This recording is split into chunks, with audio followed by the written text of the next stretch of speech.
अभी विस्तार से वो चीज बहुत दिनों से इनकी कंपनियां 10 कंपनियां चल रही हैं। एक महीने में कोई काम नहीं करते हैं। सरकारी टीचर हैं ये स्कूल में, उसके अलावा और कोई काम नहीं है और लगातार कंपनी में इनके ट्रांजैक्शन होता जा रहा है। तो ये सारी चीज़ें पुष्ट भी हो रही हैं। हमारी जो ये घटना हुई थी उससे कनेक्ट हुआ, तब से हम लोग लगे रहे, बहुत सारे नंबरों पे हम लोगों ने वर्क किया और तब जा करके इनको अरेस्ट करने में हमें कामयाबी मिली। इससे पहले हाल ही में भी साइबर क्राइम टीम ने एक खुलासा किया था, क्रिप्टो करेंसी से जुड़ा हुआ मामला था, 8 आरोपी गिरफ्तार हुए। क्या उससे कुछ कनेक्शन है या क्या? उससे कनेक्शन तो अभी तक इनका नहीं पुष्ट हुआ है, किंतु उसी तरह से यह भी है कि पैसा लेकर के क्रिप्टो करेंसी के माध्यम से और आपस में ये डिस्ट्रीब्यूट कर रहे हैं, लेकिन उनसे अभी कनेक्शन नहीं हुआ। जैसे पकड़े गए हैं, सर ये माना जाए कि ये जो आरोपी है इसका पूरा परिवार, इसका पूरा खानदान, जो तमाम रिश्तेदार हैं, सभी इसमें शामिल हैं। उन सारे अभी इनके कंपनियों का जितने भी इनके ट्रांजैक्शन उन कंपनियों में हुआ है, क्या कारोबार कर रहे हैं, उन सारी चीज़ों का परीक्षण किया जाएगा।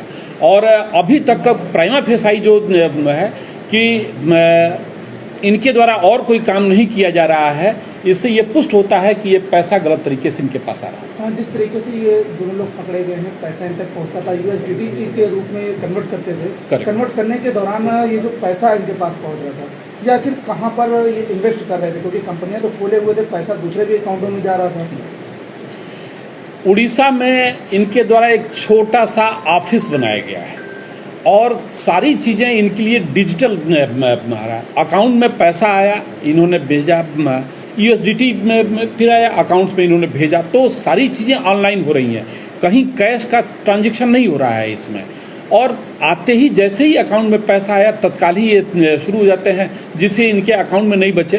पर हमको अभी इनसे 1,27,000 तो कैश मिला है, इनके अकाउंट को भी सब पे काम चल रहा है, बहुत सारे अकाउंट्स भी मिले हैं जिसमें भी काफ़ी पैसा होने की वो है, तो सारी चीज़ों पर वर्क किया जा रहा है। अकाउंट भी फ्रीज किए गए होंगे, फ्रीज करने के दौरान अगर देखा जाए तो अकाउंट किस माध्यम के देखे गए? क्योंकि कई बार क्रिप्टो करेंसी से जुड़े हुए मामले देखे जाते हैं कि फेक अकाउंट होते हैं, मजदूरों का आधार कार्ड लिंक होता है, तो इसमें किस तरीके की कन्वर्ट? एग्जैक्टली इनके पास भी वो है, ये क्रेडिट कार्ड इनके द्वारा बनवाया गया। क्रेडिट कार्ड में नंबर अपना दिया गया, जो टीचर है नंबर अपना दिया गया, लेकिन आधार कार्ड पैन कार्ड किसी और का लगा। इस तरह से ये तमाम दूसरे लोगों का वो लेकर के नंबर लेकर के दूसरे के नाम पे करते हैं, किंतु संचालित ये खुद करते हैं, उस अकाउंट को ऑपरेट ये खुद करते हैं। तो ये लगातार ट्रांजैक्शन इनके अकाउंट्स में हो रहा है और उन सारी चीज़ों को इसीलिए दूसरे प्रदेशों से भी जो लोग पूछ रहे हैं, तो निश्चित रूप से ऐसे ही इनके अकाउंट में आया है। तो हम वो इन्फॉर्मेशन भी दूसरे प्रदेशों को शेयर भी करेंगे कि कहाँ से किसके अकाउंट से पैसा आया है, और इन सब चीज़ों पे अभी वर्क हमारी टीमें कर रही हैं। अभी बहुत सारी इन्फॉर्मेशन इनसे लेना बाकी है। हाँ, बिल्कुल ये संभव है कि कुछ लोगों का जो अकाउंट का इस्तेमाल कर रहे हो, या अभी उस पर भी वर्क होना है कि उनको भी पता है कि नहीं है कि हमारे नाम पे अकाउंट कोई चल रहा है कि नहीं चल रहा है। हो सकता है कि उनका आधार और पैन लेकर के ही सिर्फ अकाउंट खोल दिया गया हो, उनको जानकारी भी नहीं हो। इन सब चीज़ों की जानकारी कीजिए, उनकी संलिप्तता है अथवा नहीं है, कमीशन पे लेके काम कर रहे हैं अथवा नहीं कर रहे हैं, इन सारी चीज़ों पे अभी जानकारी लेना बाकी रह गया। सर, जिस तरीके से अवेयरनेस मैसेज दिया जा रहा है, फिर भी इस तरीके के लोग सक्रिय हैं सर, कैसे हो पा रहा है सर? आप बिल्कुल सही। मैं आज आपके माध्यम से मैं ये भी बताना चाह रहा हूँ, लगातार लोगों के द्वारा इस तरह की गलतियाँ की जा रही हैं, लगातार अवेयर किया जा रहा है, पर फिर भी कई घटनाएं अभी हाल के दिनों में कोई डीलरशिप दिलाने के नाम पे 1 करोड़ रुपया दे दिया। जिस आदमी से हमारी मुलाकात नहीं है उसको डीलरशिप के नाम पे 1 करोड़ दे दिया गया।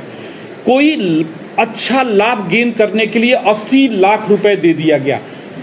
सारी चीज़ें अंतोगत्वा जब ये लुट जाते हैं तो तब ये साइबर सेल में या साइबर थाने में आते हैं, लेकिन लगातार अवेयर करने में कहीं न कहीं हमारी लापरवाही रहती है। तो आपके माध्यम से अपील है कि किसी भी